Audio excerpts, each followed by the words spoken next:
Freight Efficiency with NACFE's Mike Roth and Friends. Here in episode 117, I'm speaking with John Walters, Vice President and General Manager Heavy Duty Americas for Valvoline. We talk about his love for technology, how fate brought him into trucking, and why we all have a stake in making the trucking industry more efficient. He also talks about the work Valvoline is doing to prove to the heavy-duty market that it belongs. And he shares his thoughts on the messy middle, why he welcomes it and wants to be a part of it, and explains how the trucking industry is like an elephant. Here we go. Hello, welcome to this episode of my podcast series. It's going to be a fun one, everybody. Have joining us today John Walters. He's Vice President, General Manager, Heavy Duty Americas for Valvoline. That's kind of a mouthful, John. Well, tell me what it's about and what all you do here in a minute. But thanks for joining me. I'm ready for this. Yeah, thank you. Me too. I always love talking to you. Everybody knows that follows this at all. We from day one have made this a requirement. You be a friend of Mike's to be on my podcast. We go back a ways. Can you remember how we became friends or how we even first met, John? Yeah, well, it's been over a decade, and I think you always remember the details a little bit better than me, but I came across NACFE in a news article or a blog post, something online when I was doing market research. I believed I reached out to you, but soon after, or in one way or another, we met in person at an industry event.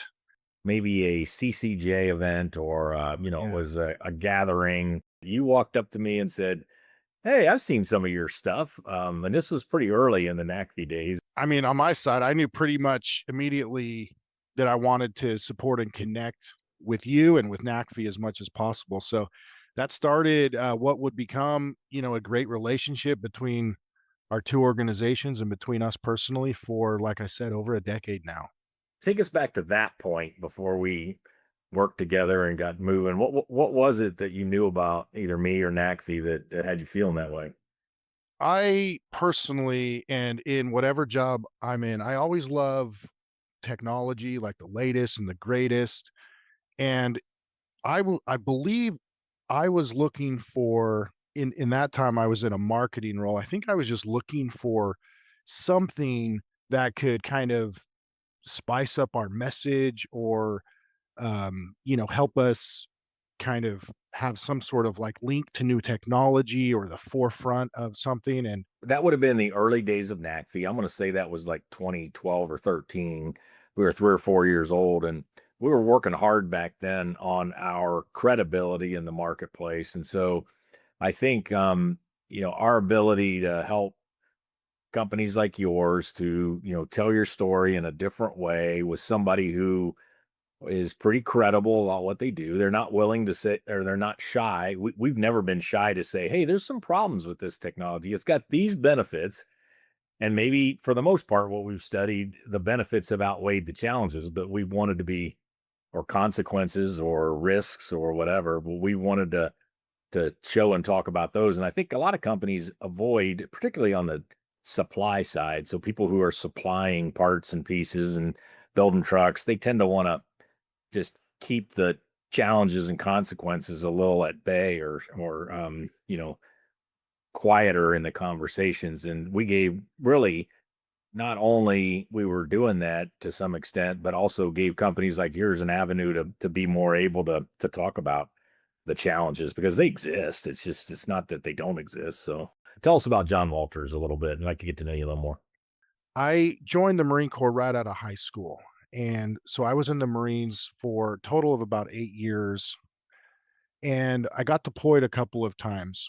Uh, in Iraq specifically, my company we had different mission types. One of those mission types was to escort what we called TCN supply convoys. So these are third country nationals. I believe that's what TCN stands for. These are drivers that would come from other countries. I remember there was a lot of drivers from the Philippines, some from Pakistan, but really kind of all over. They would come and drive trucks to supply various things, food, water, clothing, building supplies, etc. This was in 2007. and 2008 in Iraq. So there was a lot of rebuilding efforts going on there. I remember that was the first time that like things really clicked for me in terms of the need for trucking and supply. It's easy here in the United States to take for granted what the trucking industry does for us. And when I was in Iraq, the basically providing security for these supply convoys, like nothing would happen unless these supplies made it to where they needed to. That gave me a real appreciation for trucking. That was kind of the first time I realized the impact that it made. Well, fast forward a couple years, I had a Marine friend whose dad owned a fuel and oil distributor out in Utah. And so I got out of the Marines on a Friday, and that next Monday, I was selling fuel and lubricants to trucking and construction companies just as a new green salesman.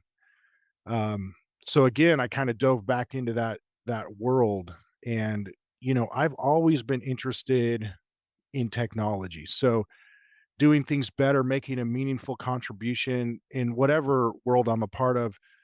At that time, this was uh 2011-ish when I got um that job at that distributorship. But there was a lot of things going on. Ultra low sulfur diesel had driven new oil specifications, um, low viscosity engine oils. We were trying to make a transition from 1540 to 1030. And I remember a lot of trucking fleet owners, they would call it water. How am I going to put something as thin as water in my truck? And but fast forward now, I think the majority of large fleets are using 1030, but trailer skirts were coming popular. Aerodynamics was a huge topic. And I just find meaning in this in the industry, uh, which provides our way of life, provides everything that we have literally. And I strive to contribute to that industry and help drive it forward a bit. Well, first of all, let me thank you for your service. And you're actually the second podcast guest in a row that have had some significant military experience. So I think that's interesting, and thank you for that. But you bring up right off the bat, like something that's been on my mind and actually part of my work personally for a while now, is that delivering goods in reliable, safe, cost-effective way is just what trucking does. And in North America, I think you're right. I do think we take it a little for granted. We've got to just keep getting better at it, though, is to your point, and looking at where technologies can help us lower cost, make it more reliable. We all need trucking to be efficient and reliable. It affects the costs of everything we buy is affected by the cost of trucking. So we all have a stake in making it more efficient and better. So you had a long career at Shell, and now you're transitioned to Valvoline. Tell us about the transition. I always find it interesting when in our careers we have moments of transition. I've had a couple of them. I guess my biggest one was leaving International Truck and helping to start up a nonprofit. I knew nothing about nonprofits, and I don't know a whole lot more 16 years later, but that was a big change for me, even though it was still the same trucking industry, the same people I was working with. So, how's your transition going? And it's kind of in the same area as well that you have a long history in, but what's different, what's comfortable, what's easier, and what's harder? Yeah, first of all, I just want to say I loved my time at Shell and I worked with so many good people. In fact, leaving it was one of the hardest decisions I've ever had to make. And maybe to illustrate how difficult it was, when I told my boss that I had accepted a role outside the company, we both just teared up and sat there for a minute. It was a pretty big shock to my team. And I don't really like to use the cliche that work should be like family, because in my mind, family is family. But at Shell, I felt pretty close to my team, and so that was hard. Shell Rotel is also a top brand in the heavy duty space, and I learned a ton or I learned a lot running that on highway business for Shell. And I had an exciting tenure there. I think Valvoline is exciting in a different way. First of all, Valvoline is a very credible brand with top tier products, but we just don't have the top market share in the heavy duty space yet. And I'll say yet in very bold letters. So, we're building here and we're proving to the market that we belong and we can hang with the big boys. So it has this very entrepreneurial spirit to it. And at the end of the day, Valvoline designs and engineers our products, our heavy duty engine oil specifically with Cummins, which is the largest engine manufacturer in the world. So there's a 30-year partnership that provides evidence of the quality of our products. But um, now it's on us to prove that we have what it takes beyond the bottle, I like to say, to compete in the heavy duty space. So a little bit different, exciting in a different way, but so far I'm loving it.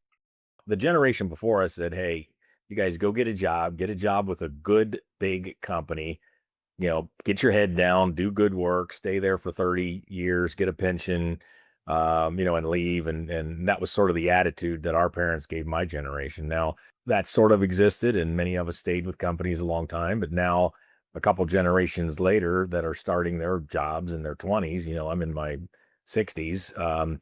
They are now quite comfortable moving company to company. And that word pension, nobody even, that's in the history books, not so much in current business practices. So when people stay like you, stay in the industry or even stay in the same part of the industry, I think that can turbocharge all of our efforts. We just come at these opportunities with experience and credibility. And of course, I don't want our audience to take that and everybody goes and quits and goes looks for different jobs this afternoon. But I do think if we're up for a change, staying in the industry and then maybe even staying in the segment of the industry, maybe it's healthy go from a supplier to a carrier to a shipper and to a nonprofit, and that really feels right to me for when an industry can keep people, it's going to be really successful. Yeah, totally agree. And there's something about building. I mean, you went and built a nonprofit. So there's something exciting about building that I think, just a lot of us have that drive to build and Yeah. create. But like you said, if we can do that using expertise and do that in the same segment or in the same industry and build it in a different way, I think that's huge to help drive it forward for all of us. I want to ask you about the messy middle. You've sent me some notes over the last months and so about what NACFI's doing when it looks at all of these solutions that exist. We've always been a bit of a, we've always claimed to be, and I think most all the times delivered on being agnostic to the solutions. But now we've got run on less messy middle going on. We've done work in natural gas as well as bio and renewable diesel. Also, just very efficient modern diesel trucks at 10 mile per gallon or some crazy numbers like that. And then also battery electric and hydrogen. From sort of your chair, in sort of fuels, lubricants, all of that sort of thing. How are you approaching all these different solutions and knowing that hybrids, I could go on and on, but some of these solutions will scale, some won't. Some will, maybe scale a bit and then possibly sunset while other solutions take off. I mean, how's all that feel to you, and what are you doing personally to try to weave your way through it all? Yeah, I think there's kind of underlying your question here. I think there's this perception that maybe this transition is a huge risk, especially to those of us in the oil and gas world. And I would say that, I think that perception's accurate. In other words, I think a lot of people perceive it that way, but I don't necessarily feel that way from the inside. And, first I'll just say that everybody I work with, including myself, we care about society. We care about the environment. We want to be good stewards of this beautiful earth that we've been blessed with. And we all want to do it better, cleaner, more responsibly, et cetera. And so I think that a lot of us in oil and gas, we not only recognize that we're in an energy transition, and right now we're in this messy middle that you mentioned. I actually love that term. Um, not only do we recognize that it's happening, but most of us welcome it and we want to be a part of it. So I know that the future is going to look different than how it looks today. And when we eventually start coming out of this messy middle, as things get a little more clear on which technologies will emerge as kind of the top contenders, et cetera, there's going to be this new mix of energy solutions, and I want to be a part of it. There's a phrase that, not only do I want to survive, but I want to thrive. And I think that as we make this transition, yeah, it's true that things may look a little bit different. On the lubricant side, which I'm more ingrained in, internal combustion engines still need lubricants, whether that's a hydrogen, uh, natural gas, or diesel. Um, all moving vehicles, even if they're fully battery electric, they're going to need some type of grease and lubrication, coolant, etc. So things are going to look different, but I'm all for it, and I want to be a part of that. Which for me is one reason why being close to an organization like NACFE makes sense, because I know I'm not going to get left behind if I'm staying close to NACFE and to the future of the industry. Yeah, I think that's a great point. I mean, I think we've moved past the proverbial, if this is going to happen. It's kind of going to be when it's going to happen, and how many, how many different transitions we might go through, or this, that, and the other. So I'm with you. I mean, sometimes I mean, our work is with those that are making it happen, or are on the, on the leading edge of some of the change. I mean, this run on last, we got, four fleets running battery electric, two running hydrogen, three running natural gas, and four running diesel. So they're all making it work, and on that sort of leading, or they'll even say bleeding edge of things. And I think that's because there's this basic belief that this is happening. So we might as well get, on the bus and go buy an electric yard tractor or a delivery van or something to experience and understand what it takes. What comes with that stage, though, is like a lot of us are looking for a single replacement for diesel. I mean, diesel's been it forever, and or let's say 100 years, and it's been just something that we grew up on, and we knew if you had a truck and it did anything in the world, it ran on diesel, and it had a diesel engine up front, and that diesel engine had a cooling system, and it had engine oil, and it had this, that, and the other. So we're in that transition, and it is tough, but it also brings opportunities. NACFE, and I guess me personally, I get involved. I go to a lot of events. I go to a lot of things. And, I say all the time that NACFE is the most trucking person at an environmental event. And then the next day or week, I or the teams at we're the most, environmental person at a trucking event. And so we're in a lot of places. And I got to tell you, there's been a few places where there's been definitely some oil and gas bashing going on. Anything more you'd share with us about how that is showing up for you personally and in the company? It's true that there have been bad actors, and that oil and gas as an industry has added to pollution and to greenhouse gases and such. And you see oil spills that are just devastating. I think anybody within oil and gas recognizes that we need to work to like prevent that. We need to do everything we can to be good stewards of what we have. On the flip side, I mean, oil and gas is so ingrained in our lifestyles. I mean, every product that we have at our house is derived from petroleum in one way or another, or at least contains derivations of it. In the trucking world specifically, we've already talked about how lubricants, the machines can't work if they're not lubricated properly, or fueled properly. And I think, there's I think it's good to have people and organizations who are kind of leading the charge for some of these transitions away from fuels, or away from some of these things where we can perhaps lessen the burden needed for oil and gas. Yeah. At the same time, I think we just got to balance that with the recognition that like we still need it. And in this time that we still need it, let's do it in the best, most responsible way that we can, and work together to move, to transition into whatever that next phase looks like. Exactly. And I think a lot about like, who all needs to be involved in this transition. And there's very few that can't help.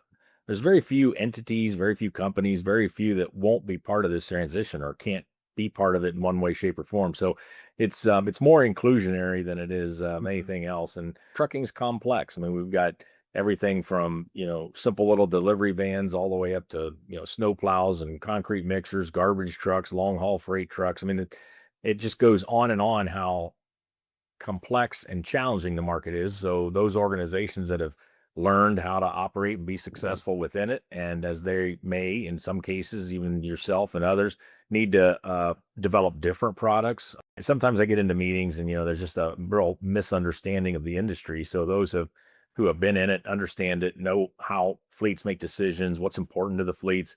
Some of those importance factors are changing. Decarbonization, we wouldn't even had a chat about that 20 years ago in a conversation like this. And here it's a very big part of it. So, just step back a minute and think about what kind of, I don't know, sage advice would you give to the audience about dealing with all of the things that we've got going on in our work, and what's your suggestions for people?